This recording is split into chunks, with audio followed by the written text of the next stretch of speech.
हिमाचल सिंह, महाराष्ट्र सरकार पर मुसीबत आ पड़ी है और इस मुसीबत की घड़ी में उद्धव ठाकरे ने प्रधानमंत्री मोदी को कॉल करके मदद की गुहार की है। तो ये महाराष्ट्र में जो संवैधानिक संकट आया है, आखिर ये स्थिति क्यों बनी, इस पर चर्चा के लिए हमारे साथ हैं डॉक्टर पवन त्यागी। सर, आपका बहुत बहुत स्वागत है हमारे चैनल पर।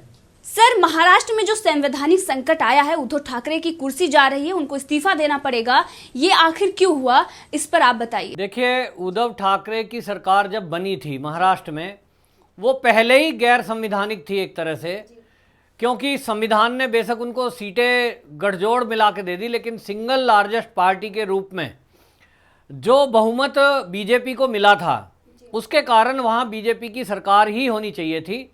और चुनाव के पहले क्योंकि शिवसेना के साथ चुनाव मिलके चुनाव लड़ा था बीजेपी का, और इसलिए दोनों का समझौता था। हम सब जानते हैं, केंद्र में भी वो पार्टनर थी, लेकिन जब उनकी महत्वाकांक्षाएं उद्धव ठाकरे की आगे आ गई, या यूं कहें केवल एक परिवार की आ गई, तो परिवार की ख्वाहिशें पूरी करने के लिए उन्होंने सारे नियम कायदे और पुरानी दोस्ती को और अपनी विचारधारा को दरकिनार रखते हुए उद्धव ठाकरे ने ये प्रस्ताव बीजेपी को उस समय रखा था कि चाहे कुछ भी हो जी, सरकार तो शिवसैनिक की ही बनेगी, शिवसैनिक का ही बनेगा जी मुख्यमंत्री। और यहीं से महाराष्ट्र की राजनीति में एक नया भूचाल खड़ा हुआ था, क्योंकि महाराष्ट्र की जनता तभी से ठगा हुआ महसूस कर रही थी। जिस महाराष्ट्र की जनता ने ये सोचा था कि अभी आने वाले दिनों में जब हम वोट कर रहे हैं तो भाजपा का मुख्यमंत्री होगा और शिवसैनिक हमारे साथ में होंगे, ये सोचा था, उस महाराष्ट्र की सरकार ने कभी भी सपने में ये सोच के वोट नहीं दी थी कि कभी वहाँ कांग्रेस या एनसीपी की सरकार वहाँ होगी। शिवसैनिकों को तो वो कोई डाउट नहीं कि कोई वहाँ विद्रोह नहीं था, कोई विरोध नहीं था, क्योंकि जो बहुमत में सरकार लाने का जो मैंडेट मिला था वो बीजेपी को मिला था, और शिवसेना को भी पसंद किया जाता है, हिंदूवादी पार्टी है। लेकिन एनसीपी और कांग्रेस मिल जाएंगे, ये किसी ने सपने में भी नहीं सोचा था। और कांग्रेस को तो दरकिनार करते हुए वहां की जनता ने बाहर निकालने का रास्ता सुझाया था। लेकिन दुर्भाग्य से ये उद्धव ठाकरे अपनी महत्वाकांक्षा और परिवार की महत्वाकांक्षा को पूरा करने के लिए इन्होंने नियम कायदे ताक पे रखे, दोस्ती को ताक पे रखा, अपनी विचारधारा को त्याग दिया। और जिस बात को लेकर के बाला साहब ठाकरे ने कभी शिवसेना बनाई थी, और उस विचारधारा को त्याग कर ये उसी सोनिया माइनो एंटोनियो के चरणों में जाके बैठ गए, जिसका विरोध करते करते पूरा जीवन शिवसैनिकों का बीत गया, जिसका विरोध करके ये शिवसेना पनपी, और वो वहीं जाके सोनिया गांधी की चरण वंदना कर दी कि मैडम बस हमें मुख्यमंत्री बना दो, चाहे कुछ भी हो। और उसका परिणाम हमें देखने को मिल रहा है कि उसके बाद किस तरह से वहां अपराध बढ़ा, वहां किस तरह से अत्याचार बढ़ा। और अभी हाल ही में जो पालघर की घटना हुई है, उसमें संतों का जो नरसंहार हुआ है, उसके पीछे कहीं ना कहीं वही ताकतें हैं जिनको सपोर्ट एनसीपी या कांग्रेस करती आई है। तो इनके पास जवाब नहीं है। और आप देखिए, इस तरह से हम लोगों के बीच में बैठते हैं, जिनसे दोस्ती हो जाती है, जिस विचारधारा में हम रहने लगते हैं, वो कहते हैं जैसी संगत वैसी रंगत। तो संगत का असर कांग्रेस का इनके ऊपर इतना हुआ, उद्धव ठाकरे के, कि इनको ये पता नहीं है कि भाई जब तुमने 27 नवंबर को शपथ ली थी, उसके 6 महीने के अंदर अंदर आपको विधान परिषद या विधानसभा का मेंबर होना अनिवार्य है। तो भाई पहले से अरेंजमेंट करते, किसी का इस्तीफा दिलाते, चुनाव पहले लड़ सकते थे। लेकिन इन्होंने ऐसा नहीं किया, और ये इस चक्कर में रहे कि विधान परिषद से मैं सदस्य हो जाऊंगा। तो उसका चुनाव भी 2 सीटों पर जनवरी 2020 में हुआ है। लेकिन वो है ना कि विनाश काले विपरीत बुद्धि, तो इनका विनाश तो तब से शुरू हो गया जब से इन्होंने मुख्यमंत्री पद की महाराष्ट्र में शपथ ली थी, बीजेपी को दरकिनार करके। लेकिन अब बीजेपी ने कुछ नहीं किया है, अब ये अपने कर्मों से महाराष्ट्र को छोड़ के जाएंगे, और राष्ट्रपति शासन लगने वाला है, क्योंकि और कोई इलाज है नहीं। क्योंकि जनवरी में इन्होंने एक मौका अपना गंवा दिया, 2 सीट पर चाहते तो ये विधान परिषद की चुनाव लड़के और ये जीत कर आ जाते, तो वहां से आज ये मुख्यमंत्री रहते होते।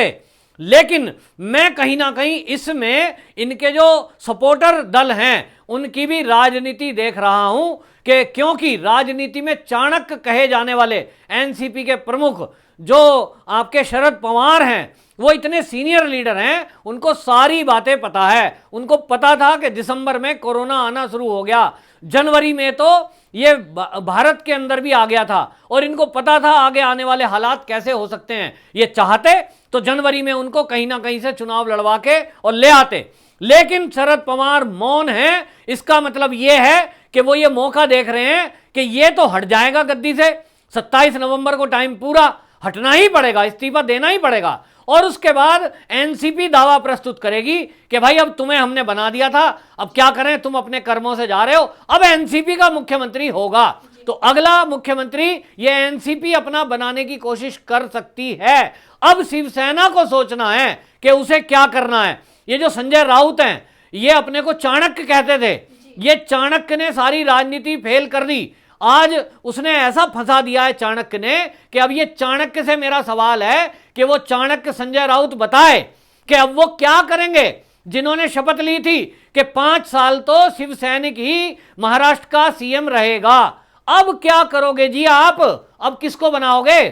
तो क्या उस बच्चे को बनाओगे जिनको अभी कोई समझ नहीं है? जब उनके उद्धव ठाकरे, उनको इतनी समझ नहीं है कि एक मौका आया था और जनवरी में उन्होंने वो मौका गंवा दिया।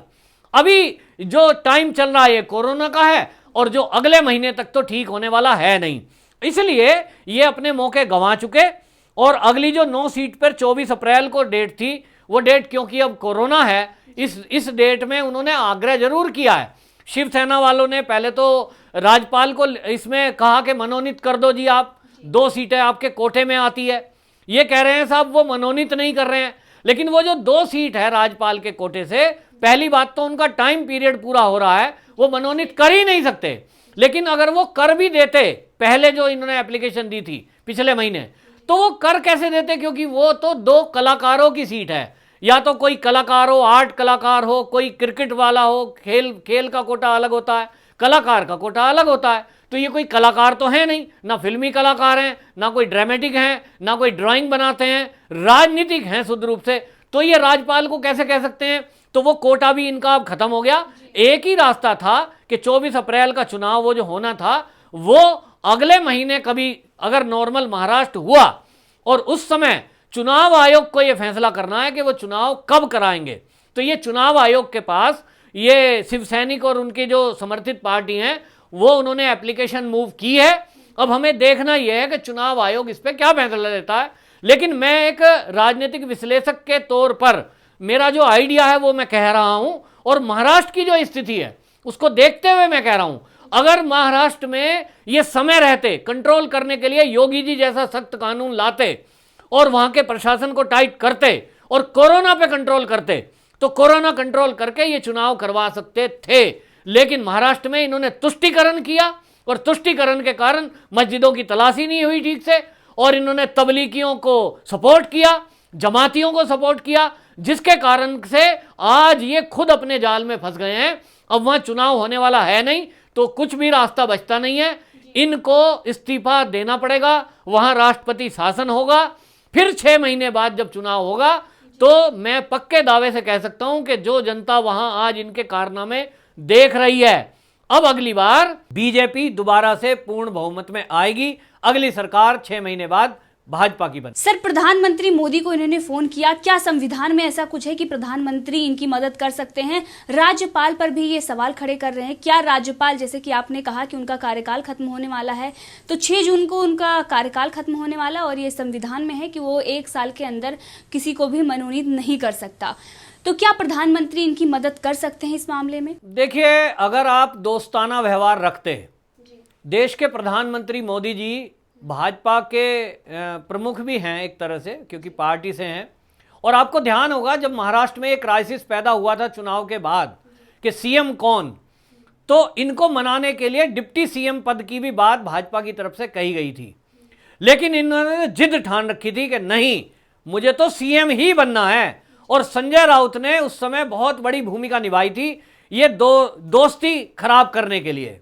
आप ये देखिए कि उस समय उद्धव जी को हमारे पीएम साहब ने बुलाया था कि आप मेरे पास आइए, मैं कुछ आपको आश्वासन देता हूं, कुछ फार्मूले पे बात करते हैं, आधा आधा कर लेते हैं।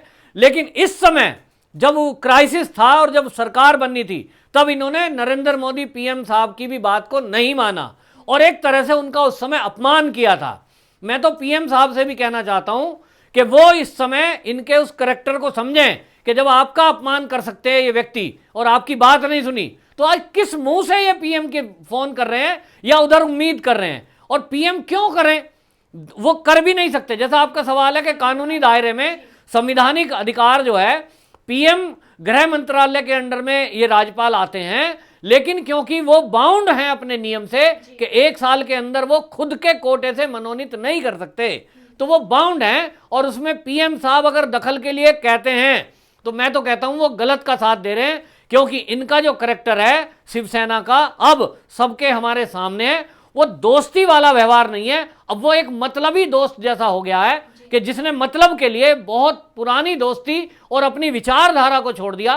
तो जो व्यक्ति विचारधारा छोड़ सकता है वो किस मायने में भाजपा का हितकर हो सकता है या इस देश का भी हितकर हो सकता है, क्योंकि पूरे देश ने शिवसेना के चरित्र को देख लिया है कि शिव सैनिक भी मौन है और साधुओं की हत्या पर भी वो मौन है, जो अपने को पूरा हिंदूवादी ताकतें बताकर इस देश में सत्ता पर महाराष्ट्र के शासन में आए थे।